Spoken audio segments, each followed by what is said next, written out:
Desculpem. Boa noite a todos presentes aqui em Campinas, quem nos acompanha pela internet também. Sejam bem-vindos a mais uma gravação do programa Café Filosófico CPFL. Hoje damos prosseguimento ao módulo Começo da Vida com a curadoria do Instituto Alana e Maria Farinha Filmes. Nessa noite abordaremos o tema Saúde e Inclusão Social com a médica Vera Cordeiro. Vera é médica formada pela UFRJ e fundadora da Associação Saúde Criança, que utiliza uma metodologia pioneira para promover o bem-estar de famílias em situação de vulnerabilidade social. A mesma foi eleita pela revista suíça NGO Advisor como a 21ª melhor ONG do mundo em 2019 e, por 6 anos consecutivos, a melhor ONG da América Latina. Ao final da apresentação, nossa convidada responderá às questões do público. Lembramos que estamos em um set de gravação de um programa de TV. Por isso, nossos câmeras e equipe de produção poderão circular entre o público durante o encontro. Pedimos compreensão caso tenhamos que parar a gravação para adequações técnicas ou, caso seja necessário, o remanejamento de cadeiras e mesas, e que desliguem os celulares durante a gravação.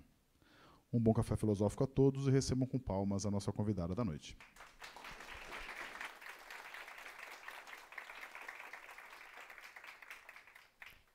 Quero agradecer a todos que viabilizam o Café Filosófico pela oportunidade, pela honra de estar aqui com vocês hoje, compartilhando uma história, experiências e, principalmente, vivências que transformaram a mim e a um grupo de 1.500 voluntários.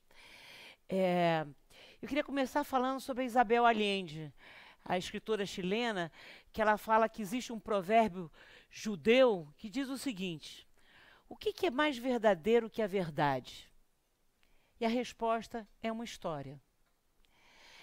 Eu, antes de começar a falar com vocês e contar a história desse mutirão, esse movimento de inclusão social, que tem 28 anos, eu gostaria de passar um vídeo que a gente mostrou em Oxford, na Skoll Foundation. Eu sempre falo, não é a bebida Skoll, é o Jeff Skoll, que foi o dono do eBay e que ficou milionário, e disse: como é que eu mudo o mundo?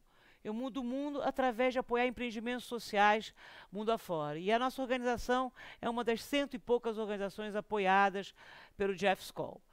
Então eu vou começar. Gabi, por favor, passa o filme Skoll, uma parte.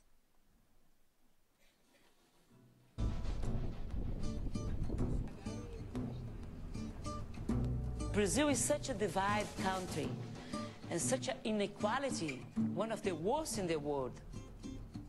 In Rio de Janeiro, we have around 10 million people. 1/3 of the population live in the miserable condition. If something happens to these families that live below the poverty line, they have no slack. These families facing terrible choices, feeding a child versus buying medicine for another child. I can solve things that are related to disease in the hospital. But outside the hospital, it's the real world. They leave the hospital and they can die anyway because they do not eat well, because they don't have enough money to get back to the hospital to continue the treatment. I saw this vicious cycle, hospitalization, rehospitalization many times, and I knew we need to do something. At Renascer, we decided to change completely the environment where the children and the poor family live. And to change completely, we have to work in many areas, in a very integrated form. Então, boa tarde. It's not enough to have a heart and to try to get something done for the poor. It has to be done right. And what has kept me involved with Renascer is my belief that Renascer can do it. It can break a lot of vicious circles of health problems, poverty, and lack of education. And Renascer knows how to do it in a way that others can do it elsewhere. It's not a local thing, it is really a global approach. It begins here in the hospital when we have the first interview with the mother. I or the psychologist can say, we have a family here who really needs Renascer. When a mother comes to Renascer, they spend a time in a very deep interview when we try to know everything about how much she earns, what kind of house she has, and of course the disease of her child. Mês depois ele foi embora. We listen to them and we plan with the family an action plan that takes place during 2 years. They come many times during the month for psychological support, legal support, to have medicine, to make some professionalization courses, to improve the house. It's hard to understand their reality. It's so much suffering. They have to fight to live every day. Bom, foi interessante vocês virem, e vocês certamente notaram que o nome era Renascer, e fomos apresentados como Saúde Criança. Vamos trocar de novo de nome. A gente tem mania de trocar de nome, é uma das loucuras da instituição. Enfim, eu queria falar sobre saúde ao longo do tempo. A saúde 360 graus, a saúde integrada, não é algo novo. Os pré-socráticos, que viveram 500 anos antes de Cristo, já falavam que Heráclito falava o todo é um. Hipócrates, considerado o pai da medicina, dizia nada ao acaso, nada a ser visto por alto. E agora eu vou andar para 1990. Fritjof Capra, físico e filósofo, ele dizia a cura de uma doença está relacionada às complexas relações entre o corpo, a mente e a área em que cada família, a área social em que cada família está imersa. Mandela dizia que para o bem-estar e para a inclusão social, 4 itens são fundamentais. Primeiro, a autonomia, você ganhar o seu próprio sustento. O segundo é escolaridade para todos. Não é? O terceiro é segurança. E o quarto é saúde com qualidade, saúde pública com qualidade. Então, eu só queria dar um panorama geral ao longo do tempo, como é que saúde sempre foi de uma forma inclusiva, e Heráclito falava o todo é um, né? Hipócrates, o pai da medicina, dizia nada a ser visto por alto, nada ao acaso. Então, isso é conceitual, mas na prática, vocês todos já tiveram contato com medicina pública e privada, e vocês sabem que não é bem assim. Que a medicina tradicional, não só no Brasil, como no mundo, ela se dá de forma mais compartimentalizada, especializada. E a pessoa do doente, muitas vezes, não é levada em conta. Eu sou médica, e sou médica geral, e, na realidade, sempre que me encantou em medicina, desde a faculdade, da UFRJ, a Universidade Federal de Medicina, foi a pessoa por trás da doença. Eu tive que estudar a doença para tratar dos pacientes. Mas o que me encanta é como é que aquela pessoa, onde moram 10 famílias, uma pessoa tem tuberculose, os outros não. O que está acontecendo com aquela pessoa? Como é que ela está do ponto de vista de vínculos afetivos, de emoções destrutivas, de relacionamentos? Está empregado, desempregado? Essa relação é muito clara. Hoje, vindo para cá, a pessoa que me trouxe me falou claramente que, depois de perder um filho, 1 ano depois a mãe morreu. Isso não é ao acaso. A gente sabe que essas situações não se dão ao acaso. Mas, apesar de todo o avanço da medicina tradicional e da tecnologia, não só no Brasil, mas no mundo, que foi um avanço enorme, e a gente não pode jamais desqualificar, essa medicina 360 graus, em que se observa a pessoa, quem é esse doente? Porque a doença ela se dá de formas diferentes em vários pacientes. Então, como médica clínica geral, eu trabalhei 20 anos num hospital público no Rio de Janeiro, que é um hospital federal, o Hospital da Lagoa, e que é um hospital de referência em termos de qualidade de serviço médico. É um hospital terciário. E quando eu trabalhei 10 anos com adulto, como clínica, nunca tive vontade de fundar nada além do que já existia no hospital. Às vezes eu me sentia em Houston Hospital, porque o Hospital da Lagoa, naquela época, era de muita qualidade e a saúde estava numa fase muito razoável, nos anos 70, final dos anos 70. Então eu me sentia no local certo, na hora certa. Mas medicina psicossomática me fascinava. Quando os médicos, meus amigos, entendiam que um caso era difícil, um diabetes era difícil de controlar, uma hipertensão, apesar da medicação adequada, o paciente não controlava, encaminhavam para mim. Porque eu tinha o desejo e a vontade de entender quem é aquele paciente hipertenso.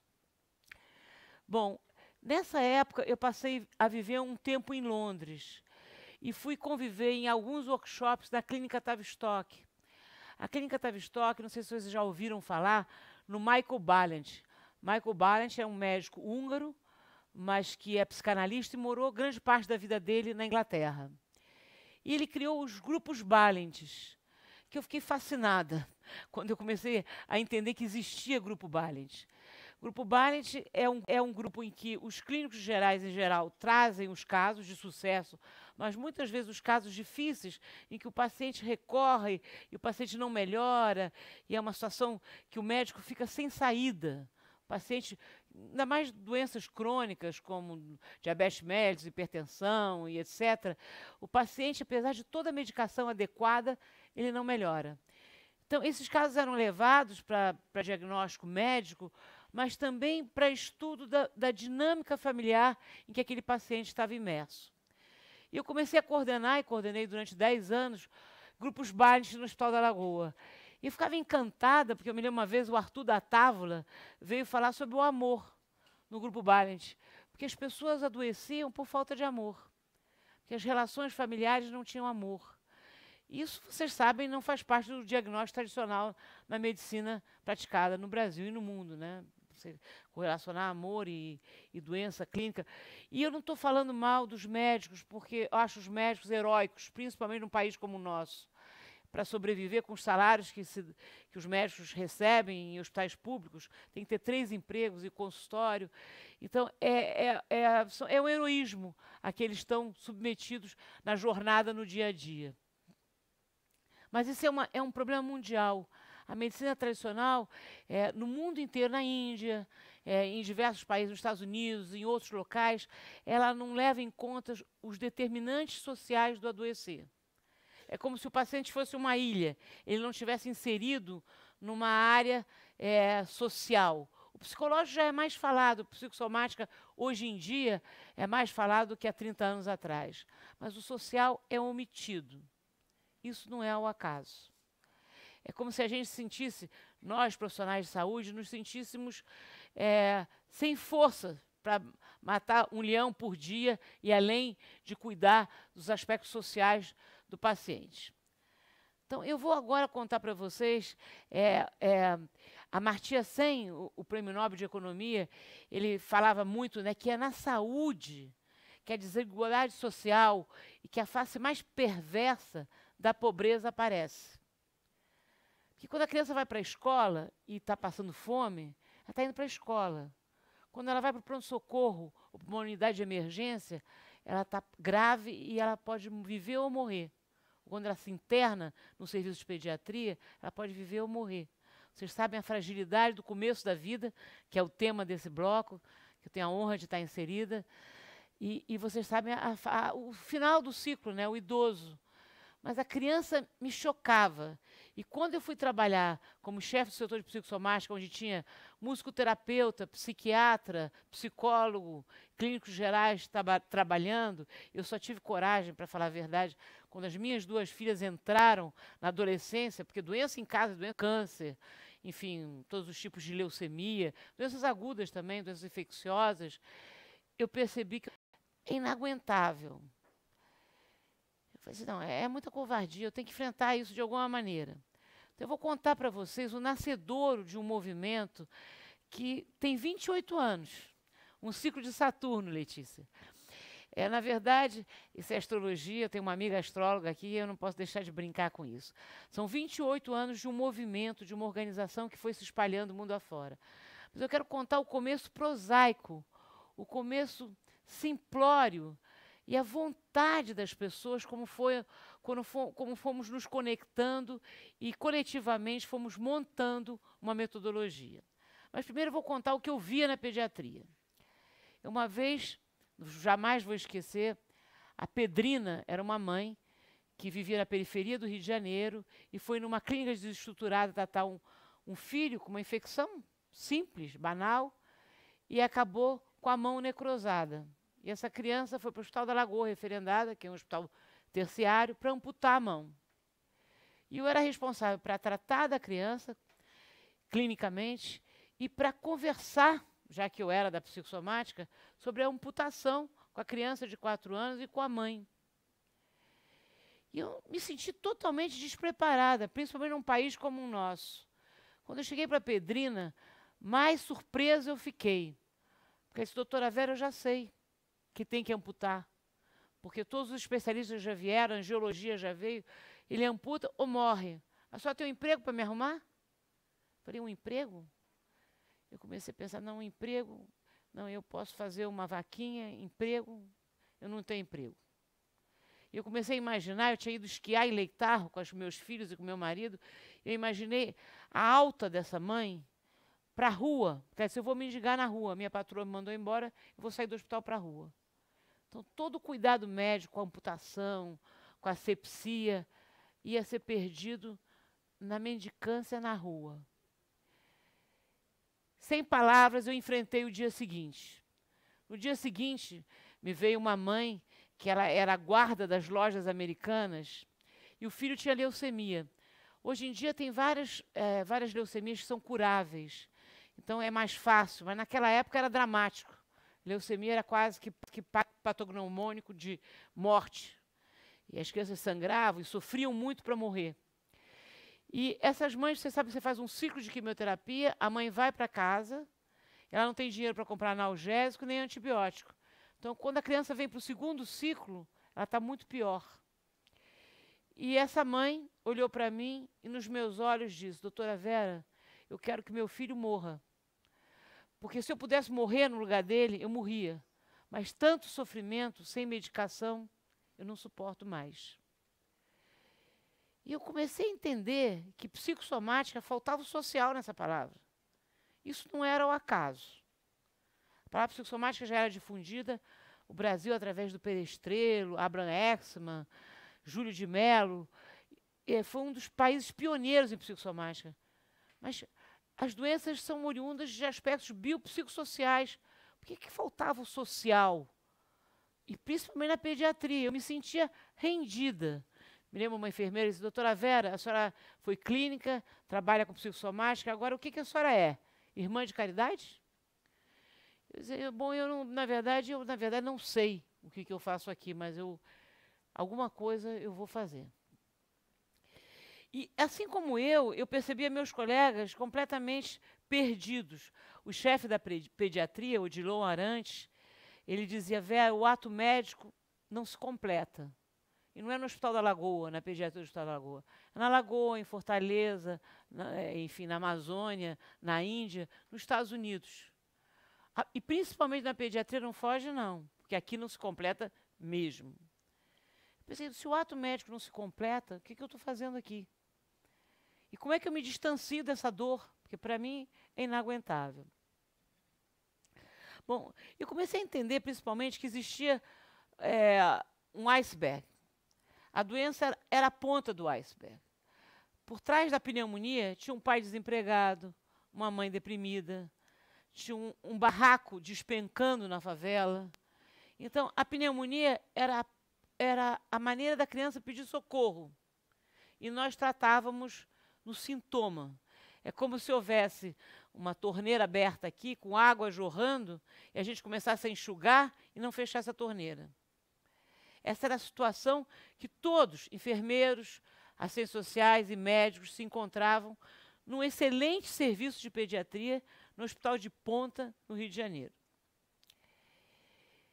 E eu pensei, preciso fundar uma organização que eu não sei o que é, para cuidar, não para substituir o Estado, mas para complementar as ações nas áreas psicossociais, para darem sentido ao ato médico. E para quem conhece o Rio de Janeiro, não sei se vocês conhecem, mas existe um parque chamado Parque Lage, que fica a 1 quarteirão do Hospital da Lagoa.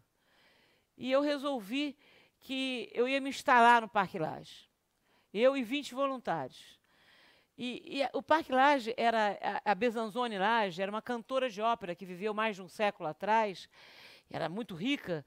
Então, hoje em dia, a Escola de Artes Visuais é uma das mais famosas do Brasil, mas tinha as cavalariças. Nós fomos mais modestos, fomos para as cavalariças, onde ficavam os cavalos, mas o teto das cavalariças, a gente escrevia o boletim para mandar para sócios, que a gente tinha uns 5 ou 10, mas caía goteiras, a gente puxava o boletim para cá para continuar escrevendo e enviando. E eu atendia a criança de manhã no hospital e dizia, quando estiver alta, vai lá para o parque. Eu tinha uma mesa que tinha arroz e feijão atrás de mim, e um telefone. E me lembro de uma criança que apareceu até no Fantástico, que ela tinha tido 20 pneumonias, precisava de uma medicação chamada Intraglobin, nunca vou esquecer. E a mãe não tinha dinheiro para comprar, então ela tinha uma infecção atrás da outra. Ela foi parar nas nossas mãos, na mão de 20 voluntários, que eu era médica, recrutei 20 voluntários, era um exército de Brancaleone. Para os mais novos que não viram esse filme, eu tenho que explicar. Brancaleone era, na realidade, um mendigo que formou um exército de mendigos e tentava conquistar novas terras na Europa. E era um exército que parecia que tudo ia dar errado, mas, na realidade, ele conseguiu os territórios que ele queria. Eu dizia, meu Deus, eu estou num exército de Brancaleone. Nas horas vagas, antes do paciente chegar do hospital para o Parque Lage, eu tinha amigas que me davam pedaços de retalho, e eu pesava numa balança para poder vender e virar quimioterápico, virar medicação, virar curso profissionalizante. E nós começamos a fazer o embrião do plano de ação familiar. O que a gente vai fazer com essas famílias? Então, nós tínhamos um papel, a família era referendada do Hospital da Lagoa, e nós começamos a entender que nós tínhamos que mergulhar na vida daquela pessoa, em 5 áreas: saúde, educação, moradia, renda e cidadania. E o plano de ação familiar, vocês viram um pouco no filme, era feito em papéis, em 5 áreas diferentes. E a gente começava a fazer uma contrapartida com a mãe. A gente dizia, eu vou te encaminhar para um curso profissionalizante, que você deseja, porque você quer fazer o curso para gerar renda. Mas, em contrapartida, você vai vacinar seus filhos. E mês que vem você vai provar que você foi ao curso que a gente está pagando e você vai provar que você vacinou seus filhos. Então, tinha uma contrapartida em 5 áreas. Nessa época, eu viajava para o exterior e me perguntava, o que você é? Eu falei, eu sou mendiga internacional, eu faço palestras e faço mendicância internacional. E fui para a Suíça. E eu me lembro que tinham vários banqueiros. Eu falei, puxa, agora está uma situação boa aqui. E tinham os empreendedores sociais com as suas standards, né? E eu me lembro que a gente colocava as 5 áreas. E um banqueiro olhou para mim e disse assim, 5 áreas? Vocês não têm foco. A década de 90 era a década do foco. Você tem que focar em moradia, você tem que focar em saúde, você tem que focar em educação. Mas quem conhece pobreza sabe que pobreza é multidimensional. E se você não age de uma forma multidisciplinar, nós que somos classe média alta, a gente tem preguiça de ir para um lugar para o outro. Você imagina uma mãe com um filho com câncer se locomover para tirar a carteira de identidade, para procurar trabalho. Enfim, a metodologia do Saúde Criança, ela vai no cerne da inclusão social. Porque, finalmente, as famílias encontram um local onde todas as áreas são contempladas. Hoje em dia a gente virou moderno, mas na época, na Suíça, voltando para a Suíça, o banqueiro olhou para mim e disse assim, vocês não têm foco, se eu tivesse que investir, não ia investir em vocês. Graças a Deus estava o Muhammad Yunus, que ganhou o Prêmio Nobel da Paz, com o Grameen Bank, me abraçou e disse, calma, ele nunca viu um miserável na frente, o teu foco é o responsável pela família, em geral uma mulher da raça negra, com 5 filhos doentes, onde o governo não chega, onde as organizações sociais não chegam e as empresas não chegam. O que está perto são igrejas. Graças a Deus, porque a igreja, de alguma forma, forma uma comunidade que dá um suporte àquelas famílias que vivem em vulnerabilidade social. Bom, mas voltando para esse iceberg, para o ciclo vicioso, chegou um momento da história que eu entendi que direitos humanos e medicina se separavam. Você não pode fazer medicina, principalmente em hospitais públicos, sem ter direitos humanos garantidos. E vocês sabem que grande parte, numa sociedade desigual como a nossa, grande parte das famílias atendidas em hospitais públicos não tem nenhum direito humano garantido. E o médico não dá conta desse mutirão de direitos que ele precisa para que o ato médico tenha significado. Então, em 1991, nessas cavalariças, nós começamos a funcionar.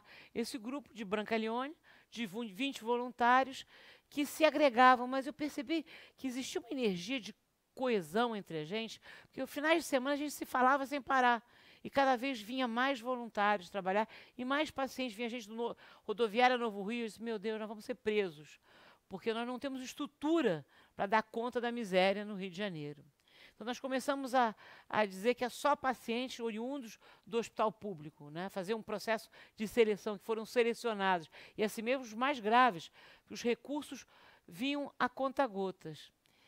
E eu nunca vou esquecer que só padre acreditava na gente. Quando eu ligava para um amigo, o amigo já sabia que era para pedir recurso ou para pedir recurso humano ou financeiro, né? Então, desligava e eu já não tinha mais amigo. E eu me sentia num estado de consciência alterada. E as minhas filhas diziam, minha boneca japonesa, não, mãe.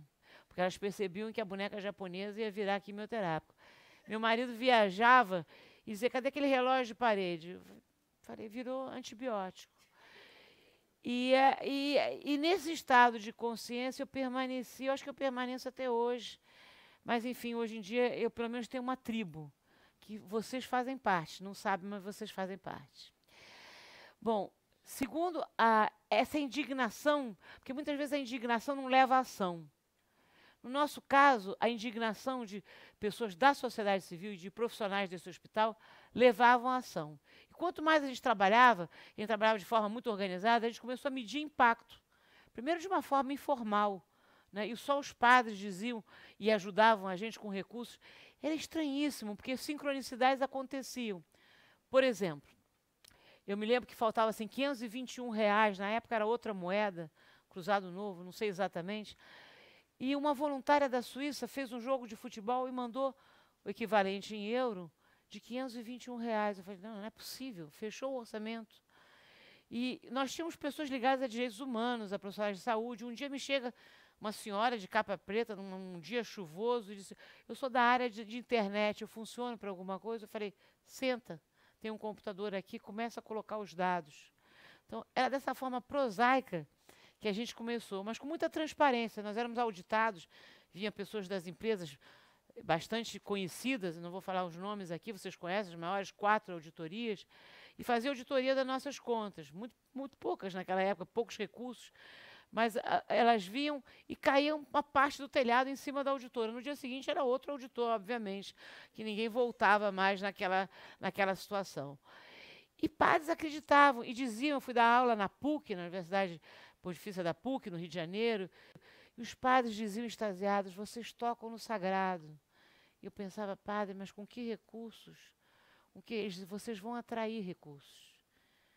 Eu não acreditava muito não, para falar a verdade, mas nós persistíamos.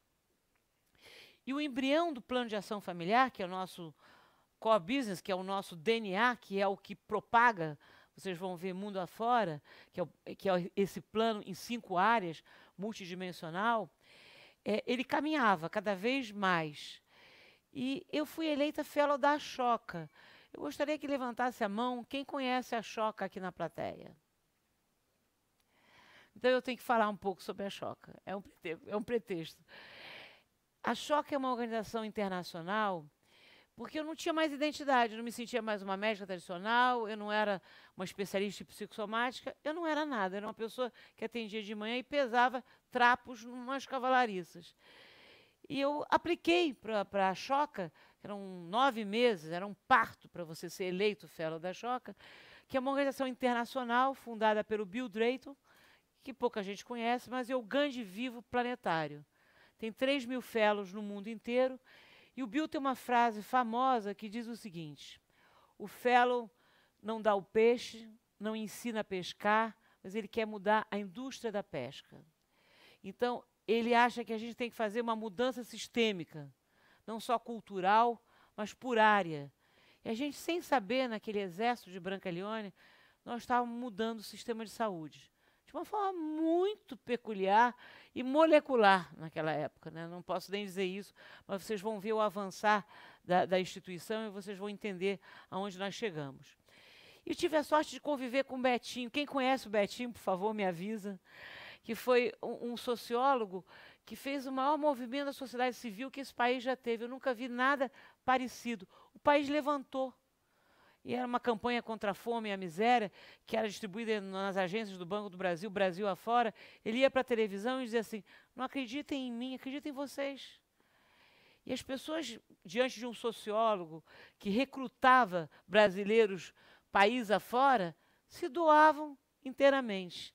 E o Betinho foi essencial na nossa história, porque ele fazia propaganda, ele filmava, ele dizia que cada real doado chega nas famílias. Ele foi o nosso embaixador. E a gente teve essa sorte e eu o privilégio de conviver com esse sociólogo. Bom, depois da Choca, eu comecei a me ver no State of the World Forum, que é um fórum internacional em São Francisco, falando sobre empreendedorismo social. Porque daí eu tinha pelo menos um título, eu tinha uma identidade. Além de receber recursos, eu era uma empreendedora social. Não entendia muito bem o que era, não, mas eu comecei a navegar no mundo do empreendedorismo social.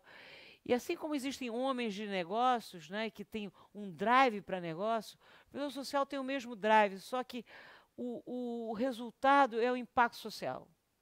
A gente quer impacto, é mudança sistêmica, é impacto social.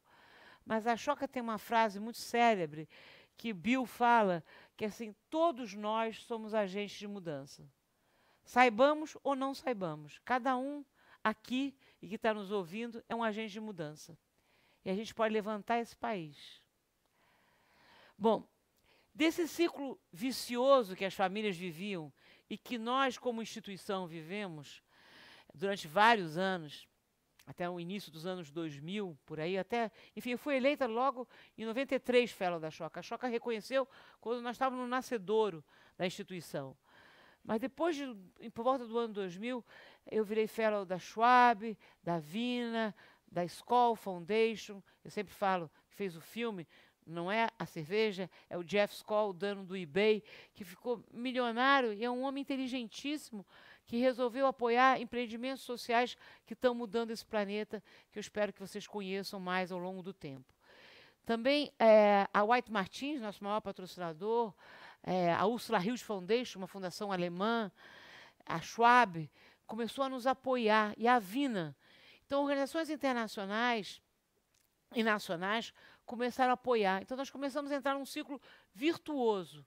A McKinsey chegou e deu 5.000 horas pro bono de consultoria. E cada consultor que chegava, eu ficava encantada, porque eu não conhecia esse mundo de negócios, e falava, meu Deus. E eles diziam assim, Vera, eu preciso 3 chopes quando eu sair daqui, porque, na verdade, vocês estão me enlouquecendo. Nós éramos a paixão, eles eram a razão. Eles queriam enquadrar e fazer a métrica, e a gente queria fazer a metodologia. Mas desse casamento improvável, nasceu um sistema de TI, que eu chamo de uma Ferrari, que é um sistema de TI extremamente poderoso, que acompanha cada família. Convido vocês todos a visitar a gente. A gente está numa casa grande, hoje em dia, em Botafogo, um antigo Colégio Princesa Isabel. E através desse sistema, que está conectado agora com Baltimore, que a gente está multiplicando em Baltimore, Baltimore não vai replicar exatamente o sistema, mas um sistema semelhante, a gente acompanha cada passo da família. Então, todo mundo, uma pessoa do Banco Mundial chegou lá para nos visitar e falou assim, todo mundo fala em intersetorialidade. Saúde, falar com educação, falar com moradia, falar com renda, mas, na verdade, ninguém põe isso em prática. Vocês são a primeira instituição que eu vejo colocar isso em prática. Se vocês vierem nos visitar, convido a todos, vocês vão ver uma equipe de voluntários, porque eu não abro mão, mais de 1.500 voluntários passaram pela instituição durante esses 28 anos. Sem eles, não teria havido essa organização. O voluntário gera emprego, não rouba emprego, ele gera emprego, porque ele se doa e com isso a instituição cresce. E mais de 100 funcionários passaram pela organização. Então, a McKinsey deu 5.000 horas pro bono. E depois a Radix, nós conseguimos fazer um sistema de acompanhamento que, se vocês entrarem, tem um engenheiro, com um arquiteto, com uma médica, com um psicólogo, com uma nutricionista, atendendo as famílias. E na tela do sistema, a psicóloga sabe o que o arquiteto está fazendo na casa da família. O arquiteto sabe o que a nutricionista está fazendo. Então, é uma integração através de um sistema de acompanhamento de medição de impacto, que você pode provar. Porque o problema das organizações sociais eu não sei a tradução, é confiança. Mas tem uma palavra em inglês que fala accountability, né? Que eu não sei muito bem a tradução, mas vocês podem me ajudar depois nas perguntas. Não adianta você dizer, a gente faz um trabalho lindo, essa época acabou. Prova o resultado. Nós ganhamos o Prêmio Skoll, que são mais de 2 milhões de dólares, que a gente provou que as reinternações caíam drasticamente. Porque cada mês que a mãe vinha para fazer, eu falo, mãe, hoje em dia tem paz, porque a maior parte é mulher da raça negra, numa situação de grande vulnerabilidade. É isso nas periferias de Campinas, nas periferias de todas as cidades no mundo em desenvolvimento. E não é diferente no Rio de Janeiro, que vocês sabem o que está passando. Então, na verdade, o que acontecia com essas famílias? Qual é o perfil das famílias atendidas por nós? O perfil das famílias que segura... Vocês sabem que Leonardo Boff tem uma frase que eu adoro. Houve uma época na humanidade, 1000 anos, 2000 anos atrás, em que a mão do cuidado se separou da mão do trabalho. No início, a pessoa plantava e cuidava. A pessoa caçava e cuidava. Mas depois você fala assim, eu vou trabalhar. Você vai trabalhar, você não está cuidando da sua avó doente, da sua mãe, da sua criança, né? E esse trabalho na periferia fica para a avó, para a mãe e para a irmã mais velha. Isso não é à toa. Nós estamos vivendo numa sociedade paternalista, né? Numa sociedade em que, na realidade, os homens detêm um poder enorme ainda, apesar de todo o movimento feminista e dessa geração nova estar também cuidando, assumindo a casa, assumindo o cuidar, né? E numa sociedade escravocrata, que apesar de ter sido abolida a escravidão, o espírito de escravidão ainda perpassa o tecido social em que todos estamos imersos.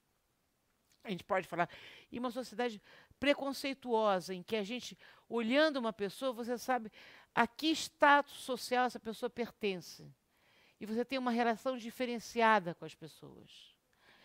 E eu costumo dizer que a pessoa vulnerável ou pobre, ela só é pobre monetariamente falando. Muitas vezes, espiritualmente e emocionalmente, ela é muito mais forte que as pessoas da elite, a camada que eu pertenço. E esse tecido social esgarçado, em que todos estamos imersos, é uma doença coletiva, é uma doença da sociedade civil, principalmente no Brasil. Não adianta nós blindarmos nossos carros, nós estamos blindando os nossos corações. Tem uma pesquisa de Harvard que vocês devem conhecer, porque é muito famosa, tem mais de 70 anos, vários coordenadores já morreram, e tem outros chefiando, que acompanham mais de 700 pessoas, para entender o que é felicidade, o que é bem-estar, o que é inclusão social. Então, as pessoas que têm longevidade e que têm uma vida com qualidade e com felicidade, são aquelas pessoas, isso estudado clinicamente, hemograma, enfim, ressonância magnética, além de atendimentos psicológicos, são as pessoas que têm conexões profundas. Nós somos seres conectados, aparentamos ser. Alguém falou antes de mim nesse bloco, mas eu vou repetir porque eu adorei. Nós somos aparentemente ilhas, mas por debaixo do oceano estamos todos interligados. Então, se a minha vida não fizer sentido, a vida da criança da Rocinha também não vai fazer. Então, a felicidade ou é coletiva, ou vamos todos, ou não vai ninguém. E esse estudo de Harvard provou que as pessoas longevas, de boa saúde, têm relações profundas. Não são relações superficiais. Nada contra o WhatsApp e Facebook. Eu uso muito, por sinal. Mas são conexões profundas de alma que levam à longevidade. Bom, eu queria falar, já falei sobre o tecido social esgarçado que nós vivemos, né? Eu esqueci de falar de como é que a gente viveu. O Bill também fala que quando a gente se põe em movimento, as trevas vêm para paralisar. Todo mundo que sai do status quo, certamente vários de vocês que estão aqui, que estão ouvindo, saíram do status quo. Se você faz uma torta de morango, alguém te pergunta, por que você não fez de banana? É mais barato. O fazer incomoda. Então, quando você sai do status quo, você incomoda e as pessoas começam a te perguntar sem fim por que você está fazendo isso. E você prova e ainda é polêmico. Mas então nós fomos, naquela época da pré-história da instituição, das goteiras, chegou um momento que a Associação de Moradores do Jardim Botânico nos expulsou. E nós não podíamos estrategicamente ficar longe do hospital e ficar num lugar da parte bélgica do Rio de Janeiro, onde eu tinha voluntários. Então eu falei, daqui não saímos. Então nós fizemos um esquema de guerra. Nós contratamos um trailer e umas tendas, e no sol de 43 graus do verão, nós atendíamos 500 pessoas. Fui colega de turma do André Lara Rezende, um dos pais do Plano Real, e André era presidente do banco. Eu vi a televisão, falei, o André é o presidente. Eu vou lá, vou contar a história dessa organização. Eu preciso de R$500 milhões de reais. O dólar estava 1 para 1, preciso de R$500 milhões. Porque eu preciso profissionalizar essa organização para ela ir adiante. Porque eu sou uma médica e quero acabar com a pobreza no mundo. E não é simples, não vai ser com essa estrutura que eu vou acabar. E o BNDES deu R$500 milhões de reais, não sei qual era a moeda, mas André veio visitar, fomos auditados, prestamos contas, e a instituição se profissionalizou, se estruturou para expandir. Bom, eu preciso falar que, expulsos do parque, teve um momento em que eu fui visitar a engenheira que estava, porque Vivi Nabuco, Eduardo Eugênio, Cristina Gouveia Vieira e Armínio Fraga eram conselheiros que abriam portas, né? Eu tinha que ter pessoas públicas que abrissem portas no Brasil para a instituição avançar. E foram esses os fundamentais, entre outros, mas esses foram fundamentais. Sou muito grata a todos. E Vivi estava comprando uma casa do lado das cavalariças, dentro do parque, que era o sonho, uma casinha cor-de-rosa, que era meu sonho. Só que eu fui processada e o processo embargou a obra.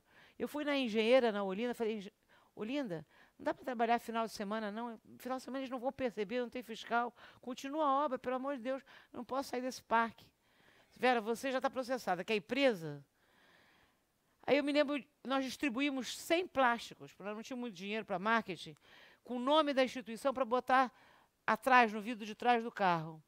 Eu comecei a dirigir, e gosto muito de filosofia oriental, do I Ching, né? Eu falei assim, eu vou perguntar, quando eu chegar em casa, que momento é esse da minha vida? Porque não é possível.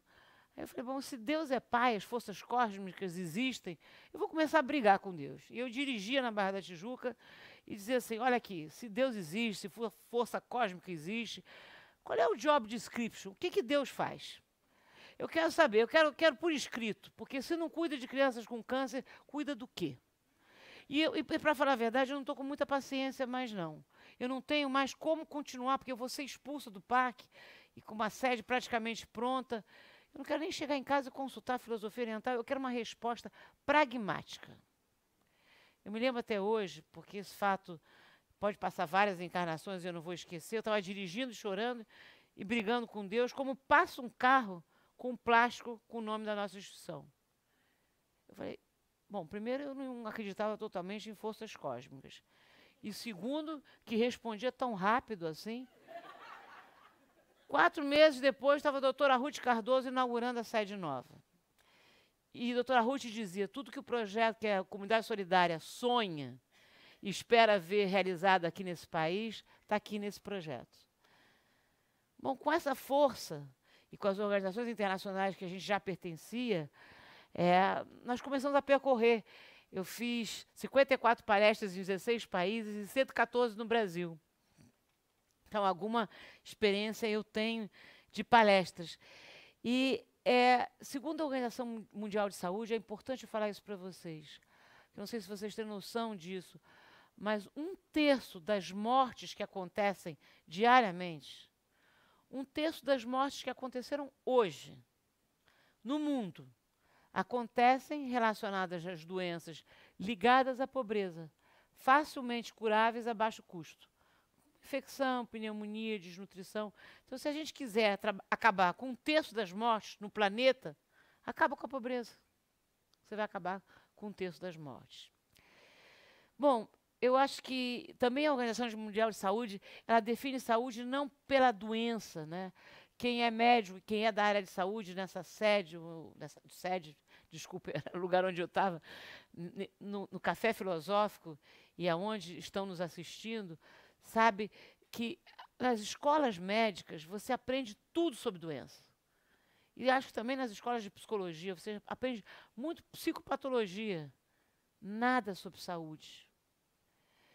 E na China, os médicos ganham estrelinhas quando eles mantêm o paciente longe deles. Quer dizer, é uma mentalidade muito diferente do que a gente tem. E, de novo, eu quero reforçar, eu não estou falando da classe a que eu pertenço.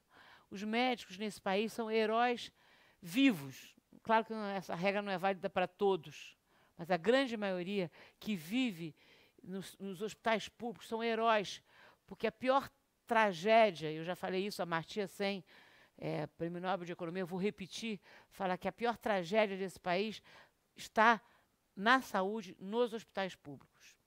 Bom, agora eu vou falar como é que o projeto se expandiu.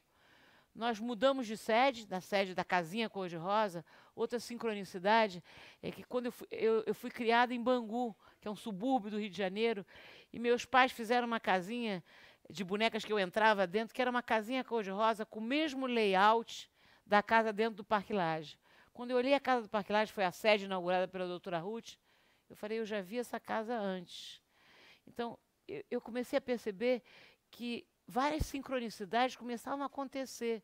E eu não podia achar que era o acaso. Eu voltar para a minha infância, no Parque Lage, onde eu brincava no Colégio Souza Leão, era um pouco estranho. Mas, desde o início, a gente tinha papelões, na frase das cavalariças, que estava escrito assim, atendimento, captação e divulgação, expansão, e grupos de voluntários divididos por mesa.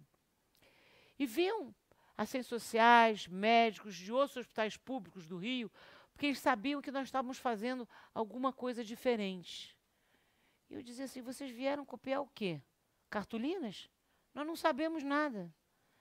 A metodologia tem essa força porque ela foi criada não de cima para baixo, mas ouvindo a quem a gente servia. E por mais que a gente era criticado por... Vocês são um programa de governo, saúde, educação, moradia, renda, cidadania, isso é governo. Eu falei, eu estou cansada de governo, isso é o governo da sociedade civil. Agora não estou mais cansada não, gente. Eu quero, independente do governo municipal, estadual, federal, a pobreza nesse país não acaba sem uma relação próxima, uma parceria entre governo, empresas e sociedade civil. Sem essa parceria com uma agenda comum, não partidária, é para isso que eu estou aqui, essa grande pergunta que eu lanço para vocês. Como é que a gente inicia esse movimento, já que a gente já começou vários, e como é que a gente faz isso acontecer? Eu vou falar sobre expansão. A expansão se deu de uma forma prosaica, as pessoas copiando a metodologia, e eu aprendi com a Cindy Lessa, que é a vice-presidente do Conselho, e fundou a Choca Brasil com Bill Drayton, que ela diz, Vera, é da natureza da inovação social se multiplicar. Tudo que inova se multiplica de uma forma, é uma só questão de tempo.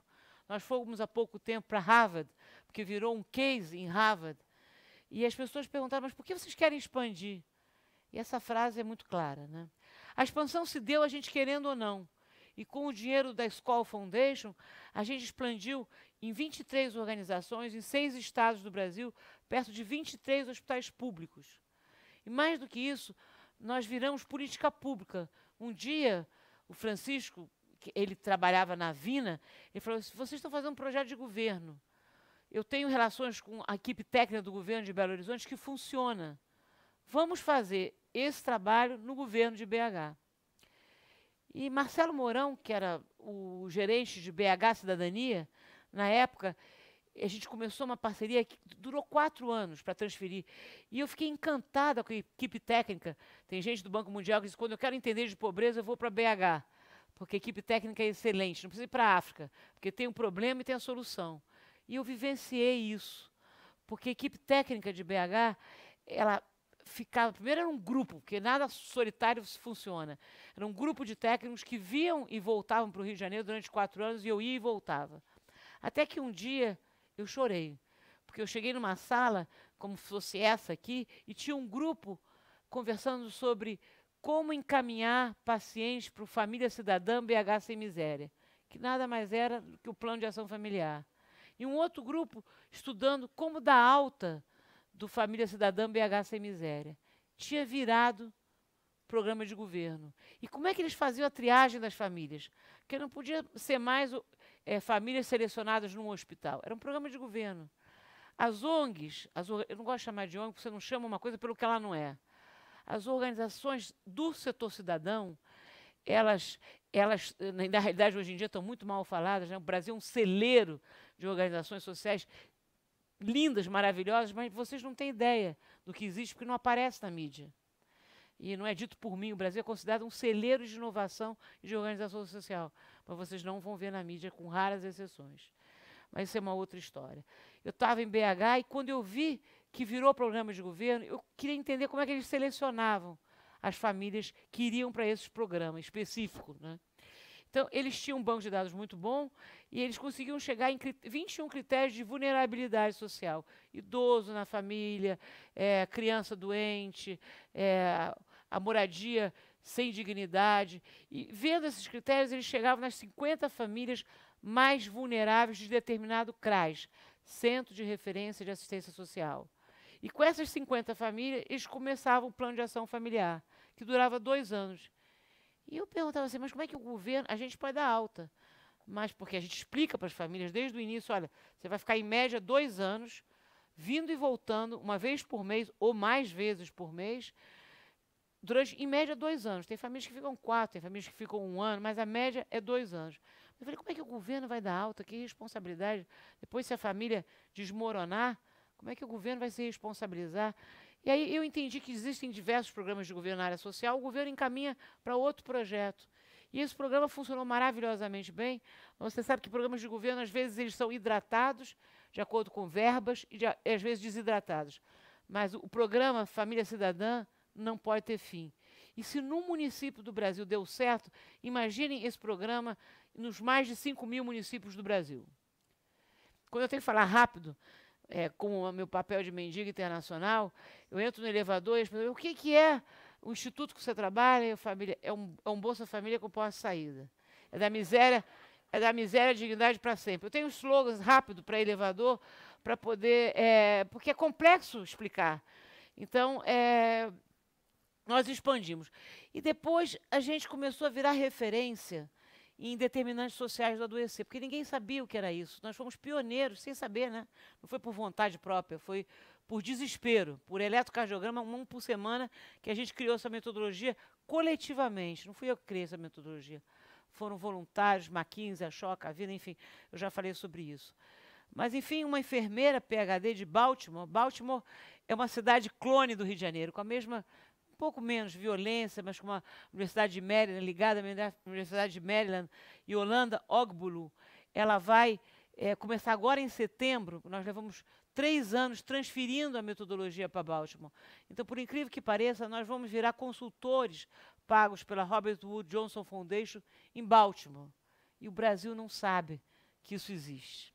Nós agora estamos expandindo, licenciando. Não precisa, porque no começo a gente achava que tinha que começar em Campinas, a pessoa começar do zero, fundar uma organização e depois fazer o plano e etc. e tal. Hoje em dia, a gente licencia uma organização para usar o plano de ação familiar. Ele vira um usuário, tem um selo que pode ser retirado quando não for bem usado o plano de ação. Controle, vocês vão perguntar sobre isso, eu tenho certeza da qualidade do trabalho.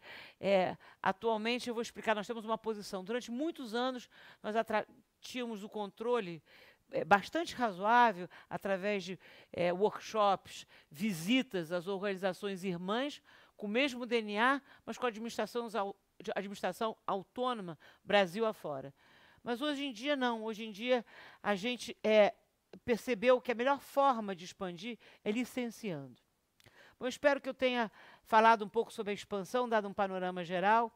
Eu quero falar agora uma frase da Margaret Mead, e eu vou completar a minha fala, que eu estou louca para debater com vocês.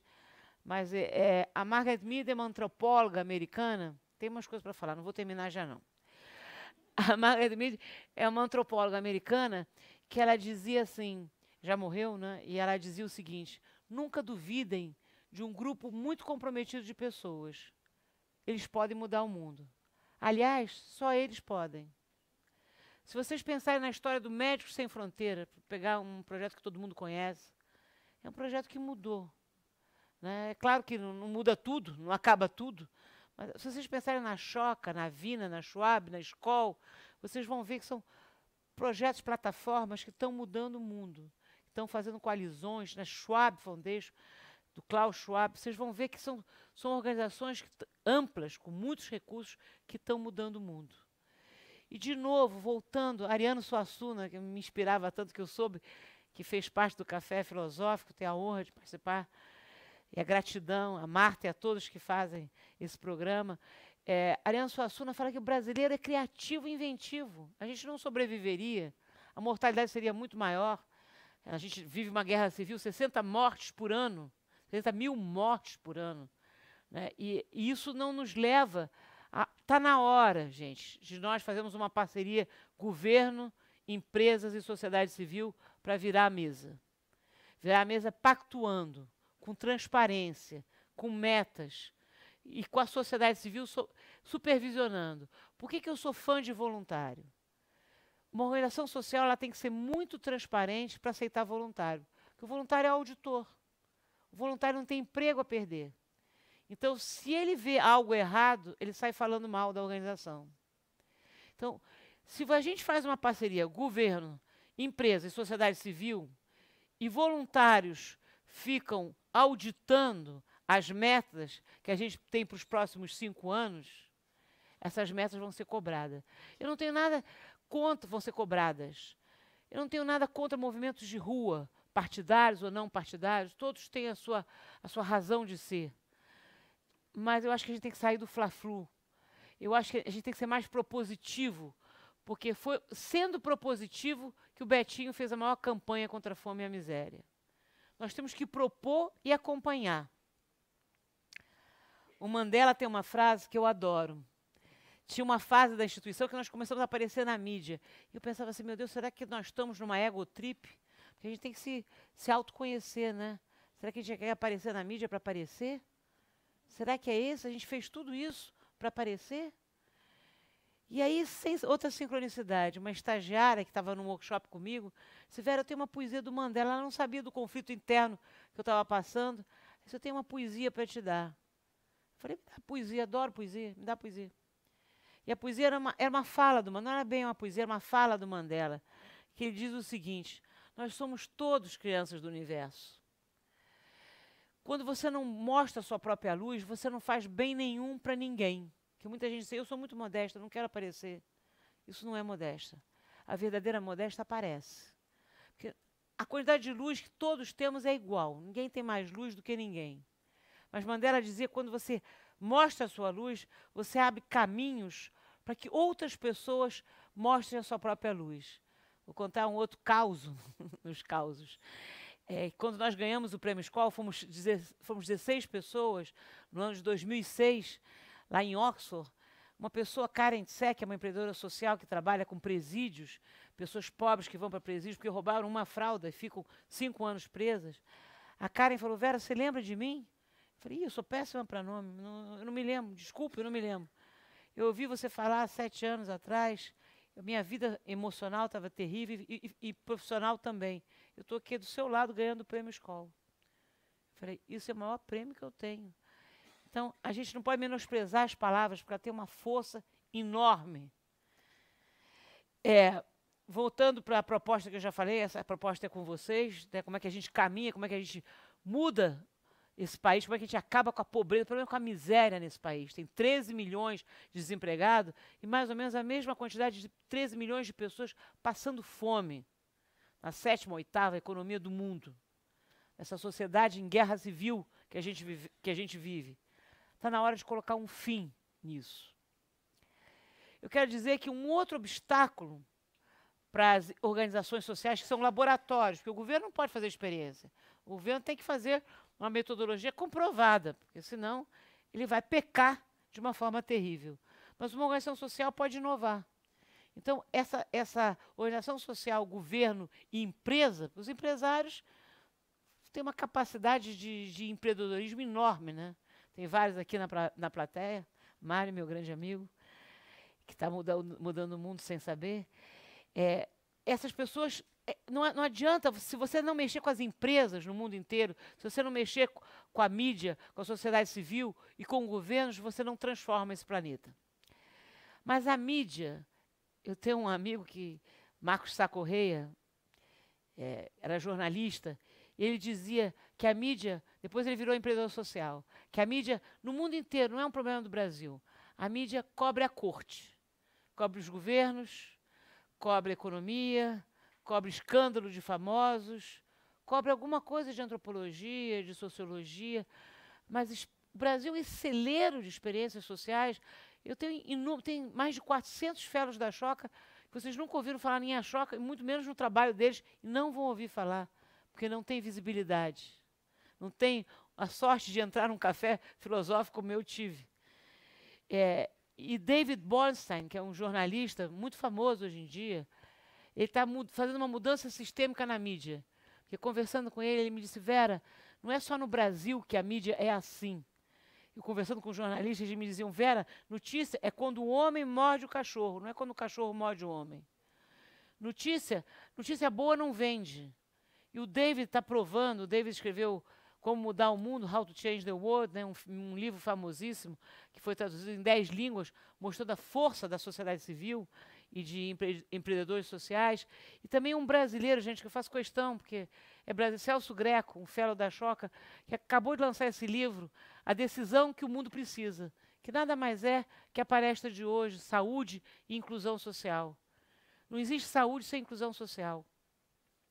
Então, David Bornstein está inspirando milhões de jornalistas, milhões é um pouco de exagero, mas milhares de jornalistas, mundo afora, faz conferência no mundo inteiro, e tem uma coluna no New York Times, que é o Fixes, que ele mostra experiências sociais de sucesso, e essas experiências se propagam. Porque não tem governo, por mais que nós tivéssemos o Obama aqui governando o Brasil, não tem governo que dê conta da fragilidade social e da guerra civil em que todos estamos imersos. Então, eu gostaria só de contar para vocês, falar uma poesia para vocês, antes de passar um finalzinho do filme da Skoll Foundation. Eu queria falar para vocês de uma poesia. Já viram que eu gosto muito de poesia, né? Bem no início da instituição, antes da gente começar no ciclo virtuoso de expansão, um adolescente chegou e disse, doutora Vera, eu não tenho recursos, não me bota perto de criança pobre e doente, porque eu não aguento olhar, mas eu tenho uma poesia para dar para a senhora. Eu pensei comigo, a única coisa que eu não preciso agora é poesia. Mas eu falei assim, me dá a poesia, por favor. Me dá a poesia. Muito obrigado. Aí eu abri a poesia e era uma poesia do Goethe. E essa poesia, ela diz o seguinte, quando você se põe em movimento, a providência divina, o que vocês queiram chamar, os ateus, a força da natureza, se põe em movimento também. E milhões de encontros e sincronicidades acontecem sem que você possa imaginar. Porque a coragem contém em si a força, o poder e as magias. Gabi, solta o filme. Muito obrigada. When you think about how to change the world, we think about big miracles, a lot of money, a lot of technology. We don't need that. We need small miracles every day and step by step.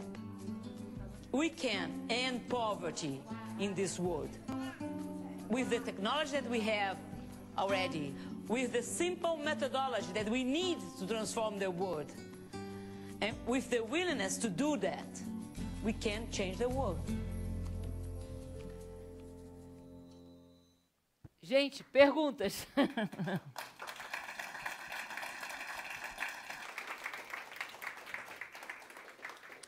Vera, obrigado pela apresentação. A gente vai abrir agora para as perguntas. Quem tiver pergunta aqui no público, tem uns papeizinhos nas mesas, só anotar. A gente já tem algumas perguntas que chegaram pela internet. Só dar alguns avisos aqui, a gente está transmitindo pelo Facebook, YouTube, pelo nosso aplicativo e também pelo nosso site. Teve um alcance de 9.000 pessoas até o momento. Pessoas do Brasil inteiro, até fora do Brasil, pessoas que se manifestaram de Angola, aqui que estão assistindo essa palestra. E a gente vai fazer a pergunta agora do Michel. E o Michel pergunta assim: qual a importância do acesso das comunidades periféricas a equipamentos culturais na saúde da família? O que esperar das quebradas quando os únicos empreendimentos que encontramos são bares e igrejas? Bom, a importância dos aspectos culturais da periferia é fundamental, né? A cultura é transversal, ela perpassa tudo e, na realidade, a cultura é disruptiva. Quando a gente fala que cultura é como se fosse um luxo, né? Ah, você precisa de comida, remédio, enfim, casa para viver. Você precisa de cultura. Cultura mexe com... Um dos palestrantes antes de mim falou, eu não sei exatamente quem foi, mas uma frase que me inspirou para sempre. Eu não vou esquecer e vou ser grata a esse palestrante aqui no Café Filosófico. Ele disse que pior do que morrer é você perder o propósito de viver. Então, a cultura, ela dá propósito para a vida da pessoa. Porque na cultura nós somos todos iguais. E criatividade faz parte de todo ser humano.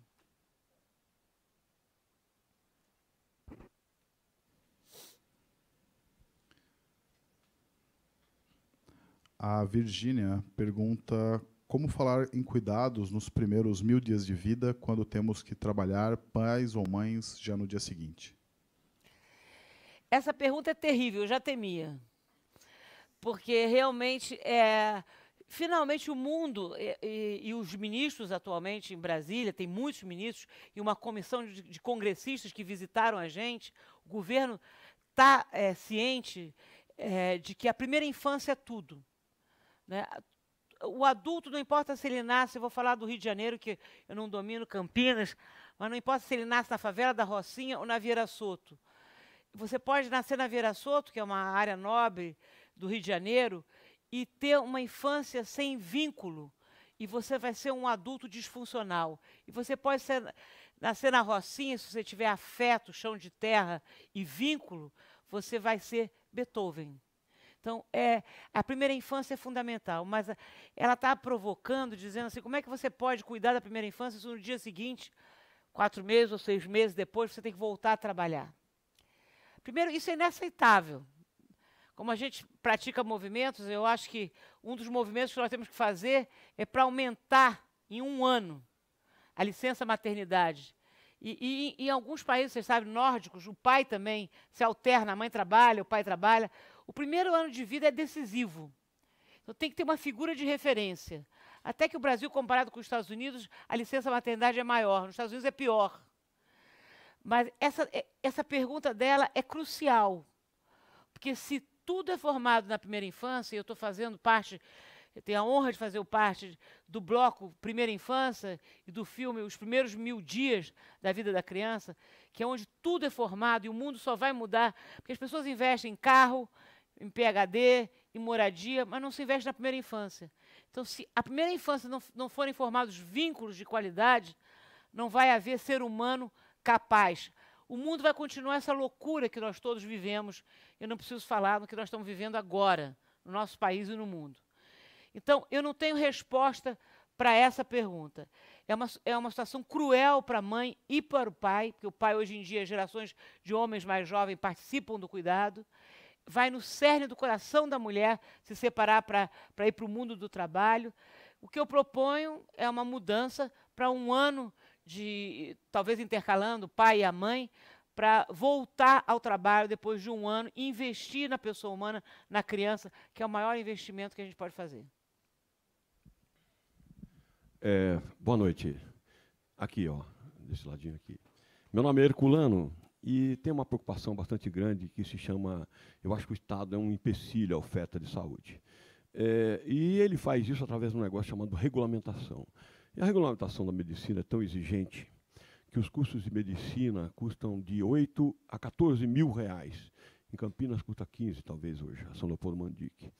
Então, a pergunta é, isso no Brasil, 90%, você sabe, a medicina básica é 90%, são casos simples. Você mesmo alegou aí, derivado da pobreza, é 1/3 delas. Então, Então, é essa questão. Custa muito caro. Você não acha que isso é um grande empecilho à oferta de médico e à realização da saúde pelo próprio povo, ofertando muito mais médicos? 60% das escolas de medicina no Brasil, e tende a aumentar, são privadas. As públicas são menos de 40%. E, mesmo assim, os médicos que saem dela cobram os preços do mercado, que são normalmente altos. Né? Então, essa aqui é a pergunta. Você não acha que a regulamentação, com as suas grandes exigências, numa medicina muito simples, que devia ser de generalidade e não de especialidade, é um grande empecilho à oferta de saúde?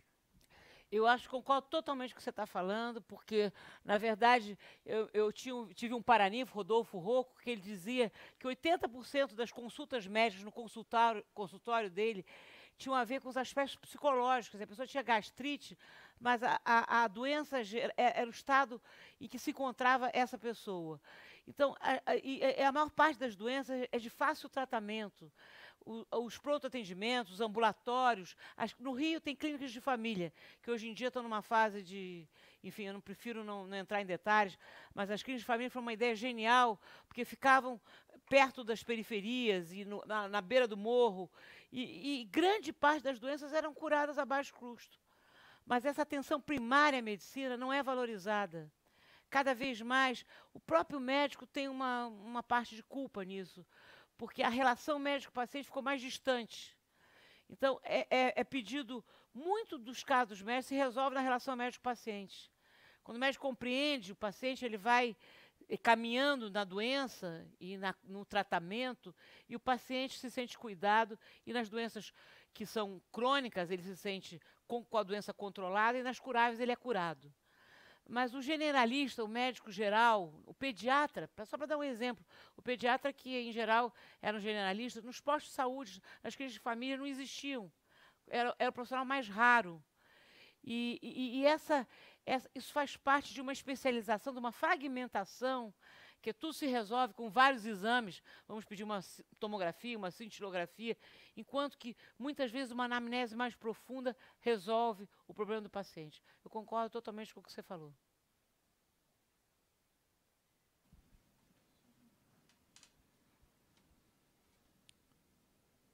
Uma pergunta da internet, do Jorge. Ele pergunta como a senhora acompanha o ressurgimento no Brasil de doenças antes erradicadas como o sarampo. Por que isso acontece? Tem várias causas, né? Primeiro, as doenças acontecem por desinformação. Um fator que a gente usa muito na nossa metodologia, porque a miséria não é só ausência de recursos, a miséria tem a ver com ignorância, a ausência de informação. Doenças sexualmente transmissíveis. É muito comum mulheres serem contaminadas por HIV, porque elas não sabem, elas acham que HIV foi erradicado. Então, elas têm um novo namorado e elas são contaminadas. Então, tuberculose, doenças que antigamente já tinham um número muito menor de pacientes, como sarampo e outras, né? Doenças estão ressurgindo. Isso, a meu ver, tem a ver com o apartheid social que a gente vive, né? Porque informação tem a ver com vacinação, informação em massa tem a ver com vacinação. A mulher extremamente pobre, ela não tem acesso à informação de qualidade e tem muitas crenças. Não vacina não, que a vacina mata.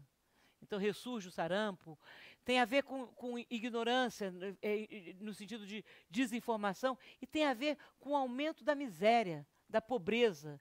E a miséria é isolamento. Essa é uma boa oportunidade para eu falar. Nos Estados Unidos, eles descobriram que uma das maiores causas de doenças, seja obesidade, diabetes, hipertensão, só para falar doenças comuns, né, que são o dia a dia da vida, elas acontecem por isolamento. No nosso país, os Estados Unidos às vezes tem uma cultura de privacidade, né? Não falo com você porque a minha privacidade está sendo invadida, etc. Mas o brasileiro é mais caloroso, tem mais a ver com a pobreza, eu acho. Mas nos Estados Unidos, o isolamento é uma das maiores causas de doenças. Então, eu acho que o isolamento que a miséria provoca nesse país em que o miserável não fala com a classe média, que não fala com a classe média alta, que não fala com o rico, todos saem perdendo. Esse tecido esgarçado, onde não existe sutura, existe desinformação, existe pobreza e existe um aumento dessas doenças.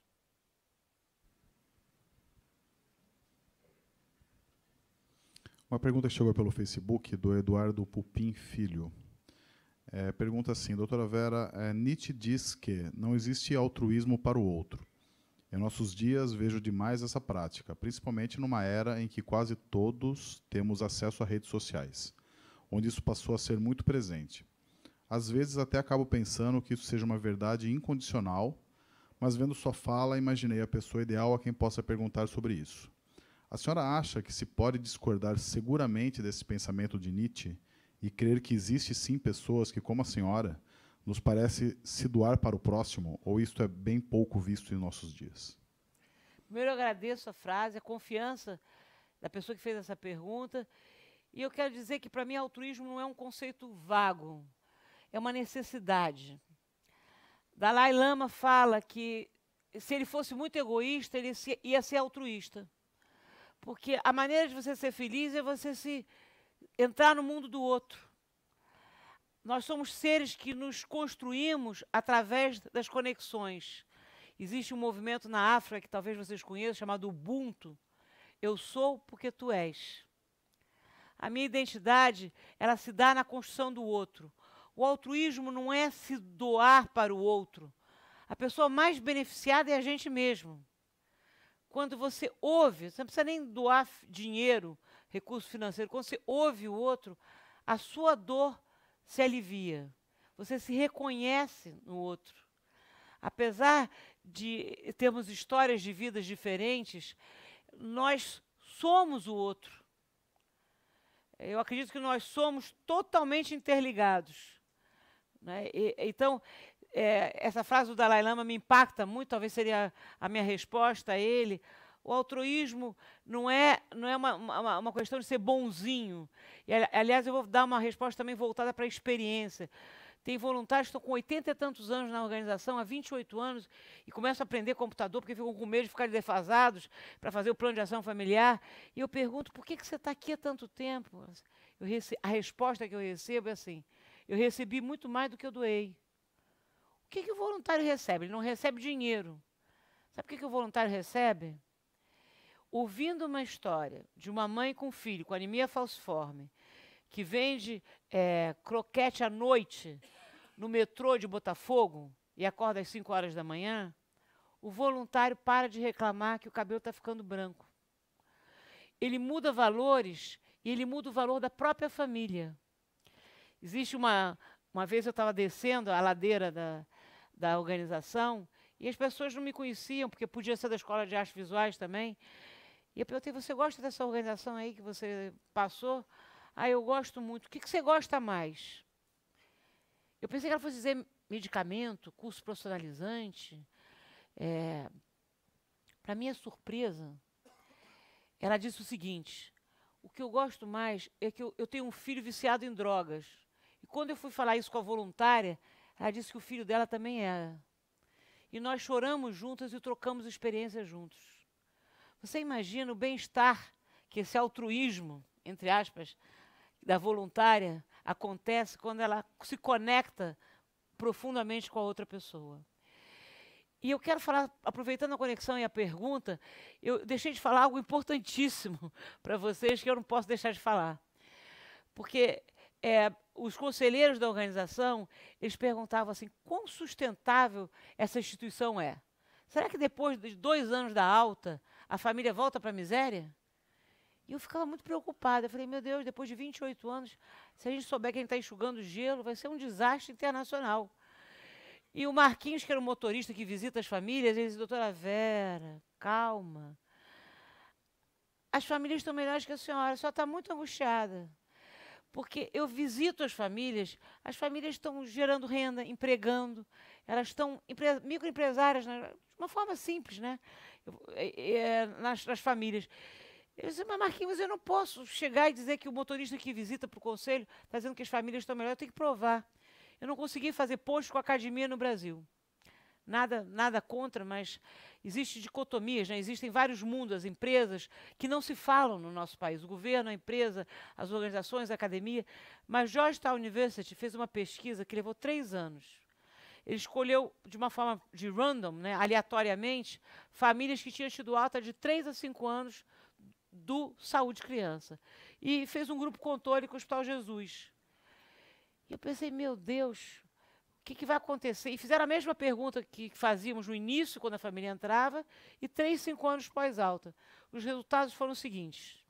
3, 5 anos pós-alta da instituição, a renda dobra, 28% da população, quando entrou na instituição, tinha casa própria, num barraco, mas tinha casa própria na comunidade. Né? Quando a gente fala em comunidade, parece uma coisa preconceituosa, comunidade, carente. Carentes somos todos. Carente monetariamente, mas uma riqueza de solidariedade enorme. Mas então, só 28% tinha casa própria, e 3, 5 anos depois, 50% tinha casa própria. E caiu 86% das reinternações. E quando a gente perguntava em bem-estar, quer dizer, inclusão social, que é o tema saúde e inclusão social dessa palestra, o bem-estar das famílias, no começo, quando você perguntava como é que é a sua vida, como é que você se sente na sua família? Então tinha bom, muito bom, ruim, péssimo. 50 e tantos por cento era péssimo o bem-estar das famílias. 3, 5 anos pós-alta, esses índices revertem. Então, se isso não é sustentabilidade, isso saiu no New York Times, porque se isso não é sustentabilidade, eu não sei o que é sustentabilidade. Então, quando eu entro no elevador para captar recursos, eu falo assim, é da miséria à dignidade para sempre. Agora com Georgetown University. Desculpa eu me alongar, mas eu queria falar sobre isso.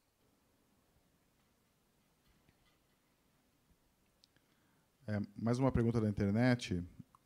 O Jefferson pergunta como alertar o poder público para a importância de ampliar a licença maternidade e paternidade como um investimento para a criação de cidadãos mais bem cuidados e responsáveis. Olha, de todas as formas possíveis.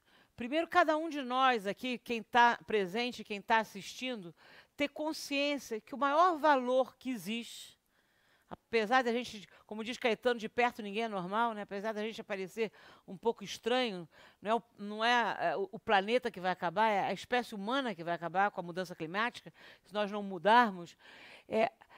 Essa história do começo da vida, o filme Começo da Vida, que quem não viu ainda, por favor, veja, porque toca num tema central, que é valorizar o ser humano.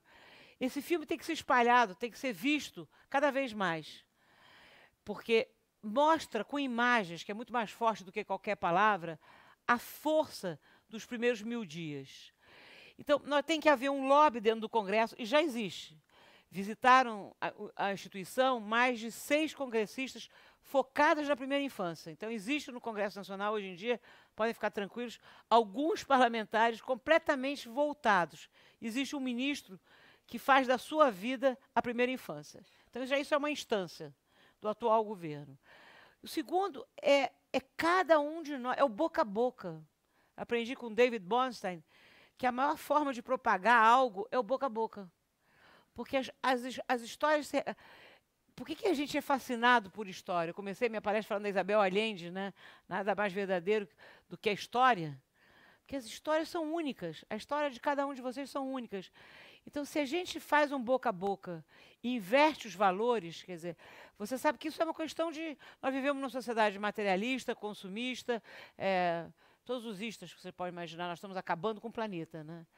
Então, se a gente não valorizar o início da vida e fizer um lobbying pessoal, no seu dia a dia, conversa com o teu vizinho sobre a importância da primeira infância, conversa na escola dos seus filhos, conversa no seu trabalho, faz movimentos em prol da primeira infância, faz estratégias, só movimentos, não faz estratégias de lobby no Congresso sobre a primeira infância. Esse assunto já é mundialmente conhecido, mas muita coisa é mundialmente conhecida. Por exemplo, a medicina 360 graus integrada vem da época dos pré-socráticos.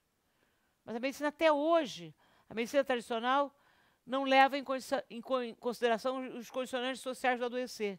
Então, é um trabalho para várias gerações, mas que, finalmente, esse assunto primeira infância está na pauta. Não sei se da sociedade civil como um todo, porque você sabe, uma sociedade dividida como a nossa, as pessoas não sabem da importância de fazer vínculos. Não é de dar... Teve um bloco desse programa maravilhoso sobre o brincar, em que não é você doar cada vez mais brinquedos prontos, é você brincar com botão, você brincar com um copo d'água. A criança vive no imaginário. Então, se você acha que brincar é fundamental para você estimular seres humanos criativos e proativos, a primeira infância tem que ser valorizada, porque é ali que o ser humano vai se transformar num ser humano criativo, produtivo e que vai transformar a sociedade.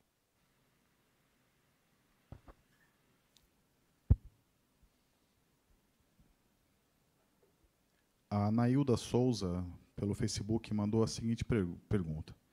Sou professora de rede regular de ensino, trabalho nas fases que permeiam a alfabetização e percebo que a cada ano a dificuldade de aprendizagem, esteja ela aliada ou não a alguma patologia, é cada vez maior. A síndrome do alcoolismo fetal, entre outras, vem sendo uma dura realidade difícil de digerir.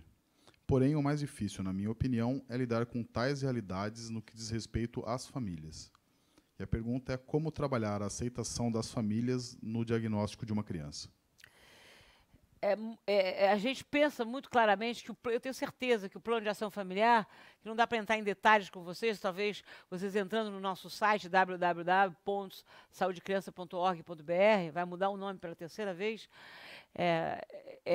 Se vocês entrarem no site, vocês vão entender mais do plano de ação, como ele é profundo e vincula. Eu tenho certeza, e até o Instituto C, que trabalha em São Paulo, que aprendeu a nossa metodologia, já está indo para as escolas. Porque uma criança não pode aprender. Eu tenho um caso que não me sai da memória, quando eu trabalhava no hospital público, uma criança sangrou de úlcera, porque a criança ficava entre o pai e a mãe, e o pai queria matar a mãe.